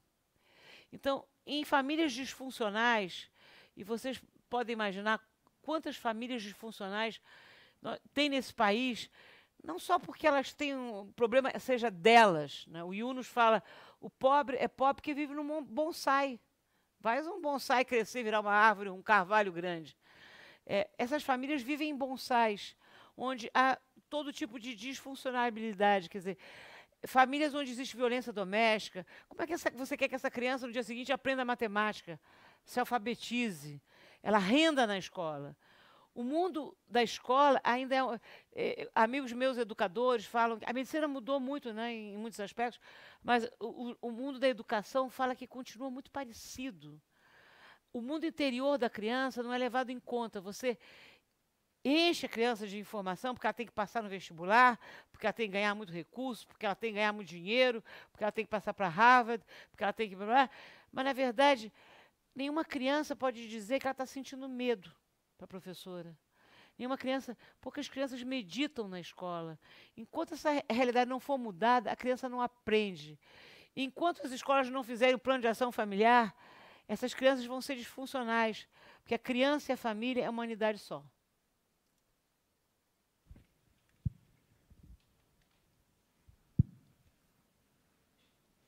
A Marina pergunta assim, diante das atuais crises na saúde, com grande sobrecarga de trabalho e psicológica recai sobre os médicos, não seria interessante a abertura de mais cursos de medicina? Mais cursos? Isso. Eu não sou bem favorável a isso, não. Na verdade, eu acho o seguinte, eu acho que os cursos têm que ter mais qualidade. Quer dizer, essa visão 360 graus tem que ser... Esses determinantes sociais do adoecer, eles estão ausentes do curso da Faculdade de Medicina. São poucos os médicos. O doutor Manuel é um médico que é professor de uma faculdade de Niterói. Ele leva os alunos para entender. Porque a gente se forma, a gente é médico, aí você cai em um hospital público, você não tem noção que você vai lidar com a pobreza. E que a pobreza tem que ser parte do tratamento. Então, na verdade, escolas de medicina, não sei, para falar a verdade, não sei a relação, quantas escolas de medicina teriam que haver mais para dar conta de toda a população de mais de 200 milhões de habitantes desse país. Mas, além de aumentar, se for o caso, o número de escolas de medicina, tem que aumentar. A medicina está dentro de um paradigma que é um paradigma fragmentado. E sem uma escola de medicina de qualidade, quando eu chamo de qualidade, é essa integralidade, para que o médico, quando se forme, ele não se encontre, não precisa fazer um eletrocardiograma por semana, ele tem que entender o meio ambiente que esse paciente que ele vai tratar de infarto, de diabetes, se encontra, para que ele esteja pronto para lidar com essa dor. Eu costumo dizer que o instituto que a gente fundou lida com a pior dor possível. Cada um defende uma causa, né? Mas eu acho que os idosos, o meio ambiente, são fundamentais. E cada um tem uma causa, e causa vem do coração. Você não interfere. Mas eu nunca vi, em todo o curso médico, nos hospitais que eu frequentei, como médica, e trabalhei, uma dor mais doída do que uma mãe que vive numa situação de vulnerabilidade total, assistindo seu filho morrer sem analgésico para dar. Então, eu acho que não é questão de formar mais escolas. Pode até ser necessário ter mais escolas de medicina, não sei responder isso. Mas as escolas têm mais qualidade. Tem que estar mais num novo paradigma, que é antiquíssimo. É da época de Heráclitos. A Meridiane Souza pergunta assim, ela diz que é uma mãe de um jovem rapaz portador de esquizofrenia. Ela sente muito falta de serviços públicos de inclusão específico para pacientes de doença mental, pois os serviços que existem hoje atendem prioritariamente usuários de drogas. Ela diz que o filho dela se incomoda até com cigarros, o que se poderia, nesses casos, fazer, já que o preconceito é enorme. Primeiro, eu quero concordar totalmente. E é estranho, né? Nós somos estranhos. Caetano Veloso tem razão, de perto ninguém é normal, apesar de todas as qualidades do tesouro e da luz que nós somos, como diz Mandela. Essa incongruência, né, do lado sombra, do lado luz, que o Jung falava. Mas, assim, as doenças mentais, se você disser que você fraturou um braço, ou que você está com uma doença grave, um câncer de pâncreas, isso é aceito, é dito, existe solidariedade, mas existe um preconceito contra a doença mental enorme. É como se a própria família torna invisível. O doente mental fica num quarto escondido. É como se fosse um fracasso familiar. Esquizofrenia, as pessoas são extremamente inteligentes, extremamente talentosos, têm um valor enorme. Até no budismo, é interessante eu poder falar isso, porque para aguentar essa dor doída, eu estudei várias religiões, como vocês podem imaginar, e uma delas diz que no budismo existe muito o que a gente chama de normopata, né? A gente costuma dizer nós, os normais, que não somos esquizofrênicos, mas no budismo existe uma linha do budismo que diz que as pessoas com doença mental são seres humanos espiritualmente mais evoluídos, porque a realidade que nós estamos todos imersos é tão dura que a pessoa surta. Que a energia da realidade é tão difícil de ser lidada que a pessoa, claro que tem várias doenças que são hereditárias, etc. tal, mas, de certa forma, a doença mental tem um preconceito. Quando a sociedade valorizar mais o ser humano e entender que o portador de esquizofrenia, de doença bipolar, ou seja lá de que doença for mental, é tão capaz e tão humano e tão precioso como cada um de nós, o estigma na área de saúde, nas escolas, vai acabar. Mas isso é uma mudança cultural 360 graus. E, de novo, é o boca a boca.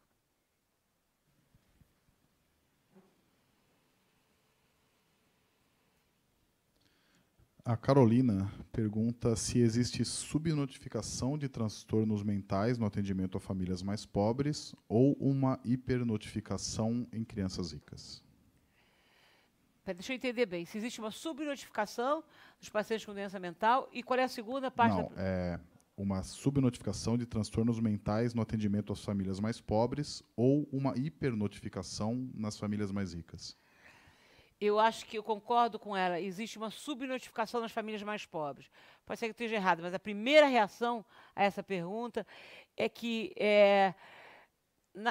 nas famílias mais ricas, como elas têm acesso, uma pessoa com esquizofrenia ou com doença bipolar tem acesso ao psiquiatra, tem acesso à medicação que é cara, tem acesso à psicologia, à psicanálise, à psicoterapia, enfim, há várias formas de apoio. Na família mais pobre, o doente mental se sente... A família que tem um membro da família portador da doença mental, ela tem vergonha. Essa criança fica isolada. Isso não é uma regra geral, porque o pobre também tem uma capacidade de... Eu não estou mistificando a pobreza, não. Existe solidariedade entre os ricos e entre os pobres. Mas as comunidades mais, vamos dizer assim, monetariamente favorecidas, vocês sabem que existe uma comunicação mais próxima, né? Troca tomate, troca ovo, conversa sobre a vida e conversa sobre as doenças. Então, em alguns casos, esses doentes, eu conheci vários que atendi, eu não sei a resposta exata. A primeira tendência é dizer que na classe mais alta, como tem acesso ao tratamento com mais facilidade, isso é mais amplamente divulgado. Mas, por outro lado, os mais pobres têm uma simplicidade e uma necessidade de ação comunitária, de apoio comunitário, que não é psiquiatria, que não é psicanálise, de divisão, e levam com mais naturalidade as ações ditas anormais do que muitas pessoas da elite. Então, eu fico muito dividida para responder essa pergunta. Tem um lado meu que acredita que é o lado mais rico, que abre o jogo, e tem um outro lado que oscila. O João, pela internet, também pergunta como a senhora vê as políticas de interiorização de atendimento à saúde, como o programa Mais Médicos. Por que esses projetos produzem tanto celeuma ideológico se trata de saúde e inclusão? Eu vou falar francamente. Eu acho que nesses locais onde os mais médicos... Há muito tempo se fala em mais médicos. Vários políticos tentaram colocar mais médicos na saúde pública, né? E não conseguem fechar o quadro. Eu acho que, não tenho certeza, mas acho que o governo atual também está com um problema de chegar no número necessário que tinha com os mais médicos. Para falar a verdade, eu sou a favor dos mais médicos. E não é uma questão ideológica que eu sou a favor. É porque vocês imaginem uma população ribeirinha, lá no Amazonas, que não tem acesso a nada, a informação, a enfermeiro e a nada. Mesmo que a formação dos profissionais que vieram, enfim, de Cuba e de Havana, seja uma formação que não seja totalmente adequada, algum tipo de assistência é prestado.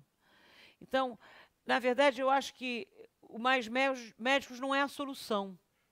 A melhor solução seria uma qualificação excelente de médicos no Brasil inteiro. Mas enquanto existe esse vazio que não foi preenchido com a retirada do mais médico, mesmo que o cuidado do médico fosse um curativo, é melhor do que nada.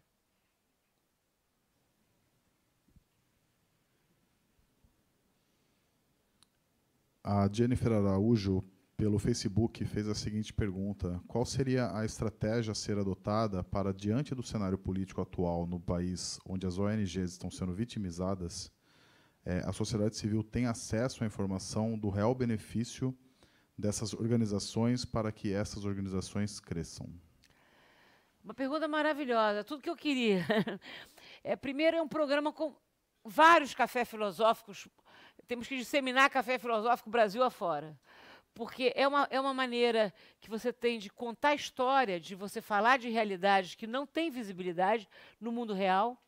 Como eu falei para vocês, vocês não conhecem os programas, tem mais de... se não me engano, é um dos países que mais fellows da Choca tem. Se não é o maior, é um dos maiores.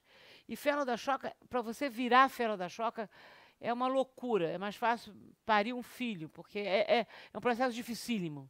Você passa por milhares de entrevistas para você virar um fellow. Então, e esses fellows da Choca fazem a diferença nesse país. Mas para ganhar escala é praticamente impossível, porque a mídia, como eu falei, a mídia é algo estranho, porque a mídia acha inferior falar de um projeto social. É mais nobre falar de economia. Eu, às vezes, fico cansada de falar sobre PIB, de falar sobre assuntos econômicos. O PIB baixou, a Bolsa de Valores levantou, abaixou. O mundo real não é feito só disso. E eu conheço trabalhos que estão ali na ponta, em mudança climática, em direitos humanos, em direitos ambientais. Suzana Pádua, que trabalha com direitos ambientais. Albina Ruiz, que trabalha com lixo reciclado. São trabalhos incríveis. A Suzana Pádua, para dar um exemplo, trabalha com meio ambiente. É um trabalho incrível que muita gente aqui não conhece. Tem tudo a ver com a biodiversidade, mas não conhece por quê. Já é premiado no mundo.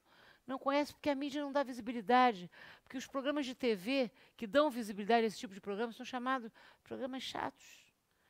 O bom é pequeno. O bom não é pequeno. O bom é altamente contagiante. O bom move montanhas. Agora, é necessário que a mídia cubra. Esse papel da mídia, assim como tem que mudar o paradigma da saúde, da educação, Se não mudar o paradigma da mídia, considerado o quarto poder, né, um poder enorme, e, de novo, não é só no Brasil, mas no mundo, se não mudar esse paradigma, esses projetos não ganham escala. A Larissa pergunta se a senhora teme que a interdição de debates sobre sexualidade nas escolas por questões religiosas e ideológicas comprometa a saúde de jovens e adolescentes que podem vir a se informar sobre os próprios corpos e seus relacionamentos pela internet. Eu temo muito sobre isso, porque eu acho que a escola é o lugar da vida, né? Uma continuação. Os pais, criança tem tanta energia que poucos pais alfabetizam e tem essa tendência de os pais serem os professores, mas na verdade a maior parte vai para a escola. E a escola é vida. E sexualidade é vida, comportamento sexual é vida. E isso tem que ser debatido. Eu me lembro quando nós começamos um grupo de adolescentes dentro da instituição, e era um grupo masculino e feminino, tinha meninas e meninos na adolescência, a alegria deles poderem trocar, porque nas famílias eles não falavam sobre sexualidade. Então, eles entenderem como é que a menina pensa a sexualidade, como é que o homem pensa. E, para mim, é uma grande regressão o Estado interferir nas questões de comportamento. Porque comportamento é algo, e principalmente a sexualidade, que faz parte que move o mundo, que é diversa, ela tem que ser conversada, ela tem que ser assunto para o prolongamento da família, que é a escola. Então, eu concordo plenamente que a escola é um local de vida. Sexualidade é pulsão, é vitalidade, é transformação, é criação de novos seres. Isso tem que ser discutido amplamente, com diversas maneiras de pensar, e graças a Deus, de maneiras controversas. Cada um pensa a família de uma forma, mas isso é no espaço do diálogo que essas novas crianças, essa nova geração que está vindo, vai crescer e vai ser um cidadão autônomo com ideias próprias. É uma pergunta do Leandro, tem até a ver com uma pergunta que a gente já fez há poucos minutos atrás, que ele te pergunta se você imagina o dia em que vamos erradicar doenças como a dengue no Brasil. Como as comunidades periféricas são mais impactadas por esse tipo de epidemia? E como erradicar epidemias no Brasil que demandam boas condições de infraestrutura, educação e conscientização? Essa pergunta também é ótima, né? Voltando à pobreza. Porque a dengue tem a ver com o problema sanitário, né? Vocês sabem que todo mundo fala que a situação sanitária brasileira é péssima. Eu não sei exatamente agora lembrar quantos milhões de casas não têm acesso a uma reforma sanitária, de esgoto, etc., de verdade. Né? E entre os pobres, de novo, a mudança climática vai atingir os mais pobres. E, de novo, a dengue vai atingir cada vez mais. Não é que as pessoas que têm dinheiro não vão ter dengue. Isso é um absurdo falar uma loucura dessa. Mas as casas dos mais pobres são mais precárias. A tampa da caixa d'água não existe. Então, é um celeiro para o mosquito da dengue. Né? Então, a disseminação... As casas são muito próximas. Então, não adianta eu cuidar da minha casa, ter tampa para a caixa d'água, mas meu vizinho não tem. Então, de novo, tem a ver com a pobreza. Erradicar a dengue, assim como erradicar a pobreza, são desafios da modernidade. E é uma outra doença relacionada à pobreza e relacionada ao descaso com a área, né, sanitária brasileira. Né?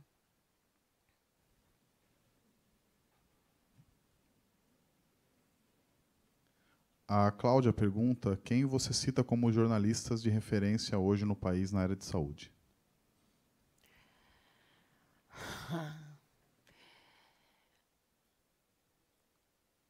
Olha, eu vou dar uma resposta fora da caixa, porque eu não acompanho, para falar a verdade, os jornalistas muito ligados à saúde, não. Mas eu acho que a saúde é um problema tão grave que ela é um tema transversal a vários. Por exemplo, a Miriam Leitão, que é uma jornalista que fala sobre economia, o problema da saúde ele vem a reboque, porque a economia e a pobreza traz problemas de saúde. Né? Eu acho que os jornalistas que falam sobre política, que cobrem política, eu posso falar, por exemplo, do Camarote, em Brasília, né, que cobre política, ele está falando sobre decisões que vão impactar a política. no programa dos jornalistas que cobrem política, eles falam de saúde o tempo inteiro. Porque decisões de política pública e saúde estão intrinsecamente ligadas. E eu vou falar um totalmente fora da caixa, porque, inclusive, eu tenho a honra de ser amiga, que é o André Trigueiro. André Trigueiro é um jornalista que cuida do meio ambiente. Não adianta a gente falar de saúde se vamos todos morrer, se a raça humana vai se extinguir.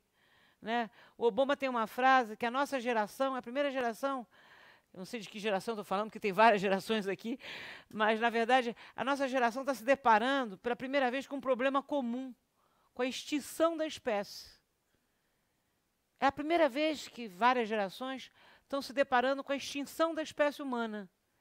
E cabe a nós também as soluções para manter... O planeta vai continuar, sem a gente, não vai fazer falta. Mas para manter a espécie humana é necessário mudanças climáticas urgentes e colaborativas. Quer dizer, antes da saúde vem a sobrevivência. Então, André Trigueiro, para mim, é uma referência.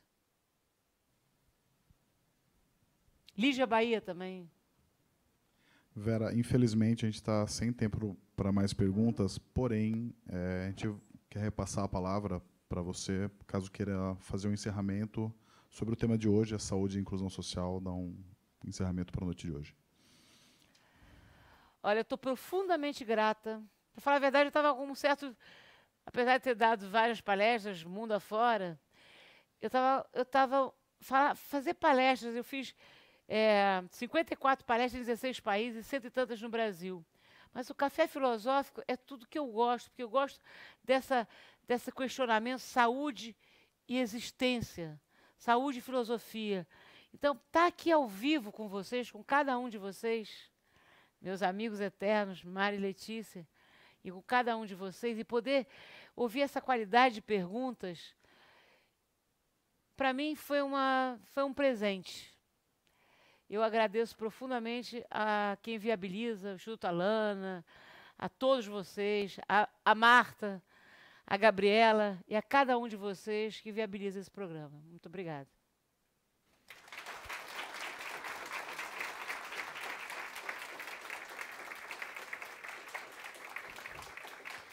Vera, muito obrigado pela apresentação. Só alguns avisos antes de acabar aqui. A palestra de hoje já está disponível no nosso site, Facebook, no aplicativo também. Um aviso um pouco curioso, mas alguém perdeu no banheiro das mulheres um celular. Então, fale com a produção. Quem perdeu, chequem aí nos bolsos. Esse celular está com a produção. E, na próxima sexta, dia 6, a gente inicia o módulo de setembro, a independência e a formação do Brasil, nação, identidade e conflito.